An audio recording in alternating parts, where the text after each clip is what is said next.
Pain heals. Chicks dig scars. Glory lasts forever. Hey, welcome back to the channel. Thank you for checking out the video. Hope you're having a fantastic day. Shout out to the 19. Let's go. Smash the like button, subscribe to the channel. Caitlin Clark, billion-dollar baller. Kind of like that. I was thinking more billion-dollar baby because, million-dollar baby, Clint Eastwood, Hillary Swank. Anyway, great movie. You should go see it. But you can't go see it. You should find it. It's not in the theater right now because it's a little old. But anyway, Forbes, we're going to get into this. This is kind of absolutely wild. Again, Caitlin Clark effect. Again, we'll see how Forbes plays that. Forbes just released current valuations estimate for the WNBA league exploding from 1.16 billion in 2024 to 3.2 billion in 2025. These numbers crush previous season's low double-digit growth, again amplifying the billions and Caitlin Clark effect. 100%. Look at this. Absolutely insane. Teams range from 140 million for the Aces to 55 million. That was last year. Now, based on an average team valuation of 272 million, the Aces were the highest last year at 140 million. Think about that. It is basically tripled. So when we take a look at this, here you go, folks. Caitlin Clark, revenue and valuation growth percentages from last year. Indiana Fever's valuation grew by 311% and revenue grew by 252%. Now, to me, that's the only one that actually makes sense. And I won't get into too many weeds and this and that, but I've done business valuation stuff before, not with the complicated, like this, but you can't keep having this type of thing going on. There's a little bit of inflation here, obviously, because of what people are thinking the future might look like. Because look at these numbers. Look at the New York Liberty. I mean, the revenue growth versus the valuation growth, which you see they're all out of they're all really out of whack, except the Indiana Fever. Think of it this way, just real quick. If you looked at this in terms of a company, and really shouldn't even be looking at revenue growth. You should be looking at profit, right? But if the stock price is like completely out of touch with profit, you got a lot of people banking on future numbers, which is a huge risk and it's out of whack. But anyway, it's wild to see because now that means you do have people who think that the WNBA has a bright future. Okay, let me put it that way. Obviously, there's a risk, like if anyone wanted to buy the New York Liberty right now or the Atlanta Dream, they're kind of overpaying, but they're overpaying on the hopes that their rosy optimism for the future is a big deal. And look at this per Forbes. Indiana Fever are now valued at 370 million, second highest in the WNBA, and lead the league with 32 million in revenue. That's crazy, crazy that the valuation is more than 10x a single year of revenue. Absolutely wild, but you can see valuations. Valuation is the blue bar. Revenue, of course, is the black line, and you can see the numbers here. Now, it looks like, oh, well, they're kind of relatively even, but no, the revenue's over here, right? Big difference, big difference. You've got the New York Liberty, their revenue about 25 million, but their valuation over $300 million. So let's dig into this just a little bit. Here's the Forbes article, most valuable teams in 2025. But I want to dig into these numbers a little bit with you.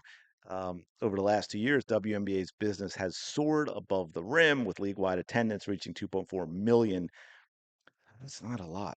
Up 48% year over year, more than 54 million unique viewers tuning in to national telecasts. Um,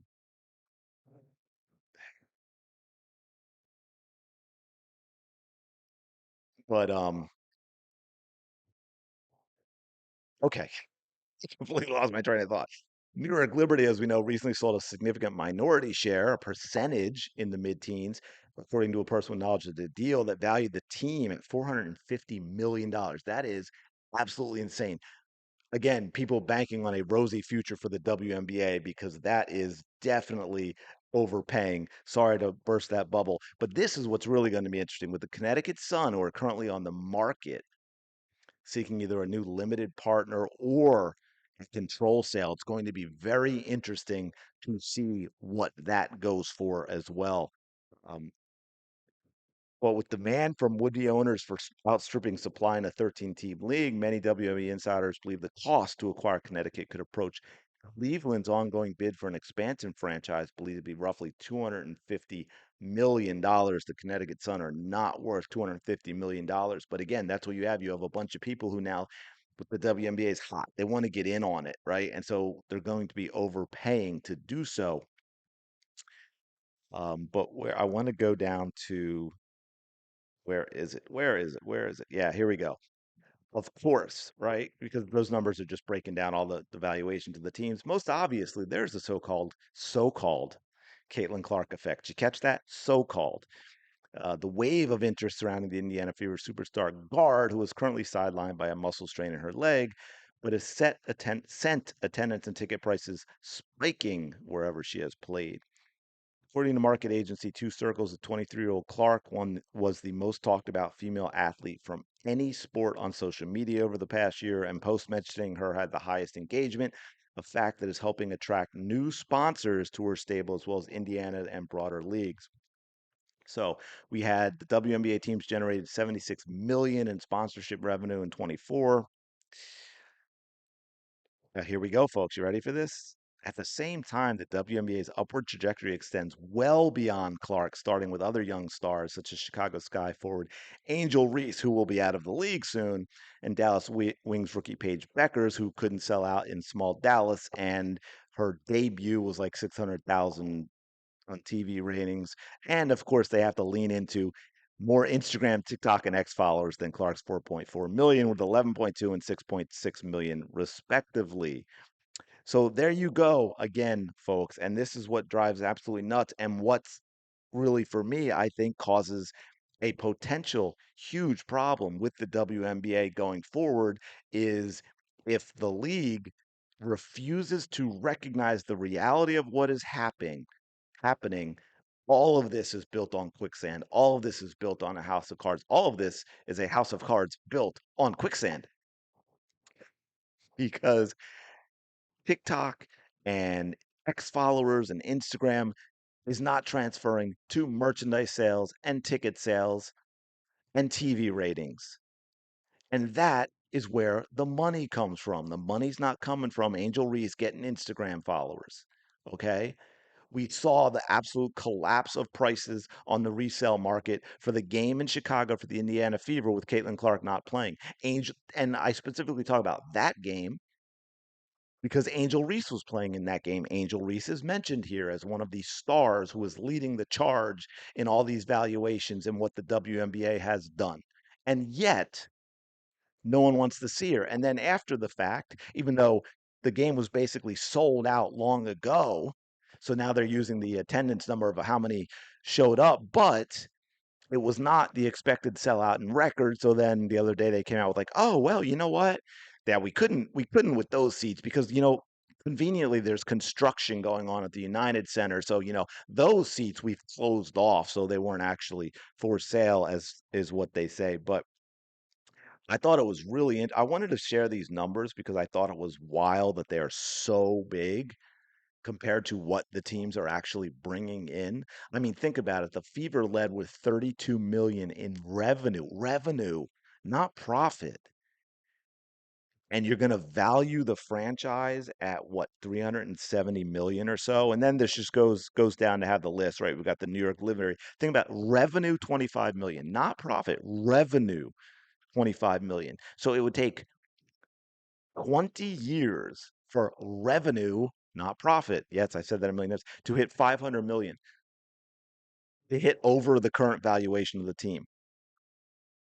That is crazy. And I know a lot, you get that sometimes with sports teams. So I mean, I understand that they're because it is it's an ego play. It's a vanity play for sure to own a sports franchise, and which is why you get certain ones in certain places that even go for more, even if other teams might actually be more profitable because again, vanity, ego. So you're going for the New York teams, or the Los Angeles teams, or maybe Miami as well.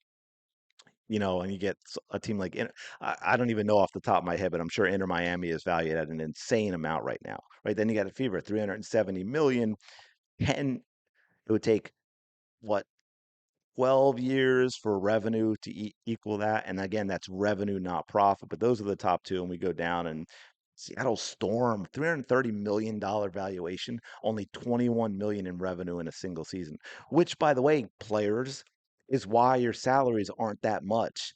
21 million in revenue. You've got, hotels and meals and travel and all these other expenses. But anyway, I don't want to roll through all of them. You can check it out at Forbes. But let me know your thoughts on all this in the comments below. What do you think about the valuations compared to revenue? Do you think there's a collapse? Do you think they're betting on the right thing, that the league is going to have the growth that these numbers obviously optimistically hope happen? Um, and of course, obviously, let me know about the whole they throw in Angel Reese and Paige Beckers, because it's clearly not just the Caitlin Clark effect. But let me know in the comments below. Appreciate you checking out this video. As always, smash the like button, subscribe to the channel, and I will talk to you later. Go have the day you deserve.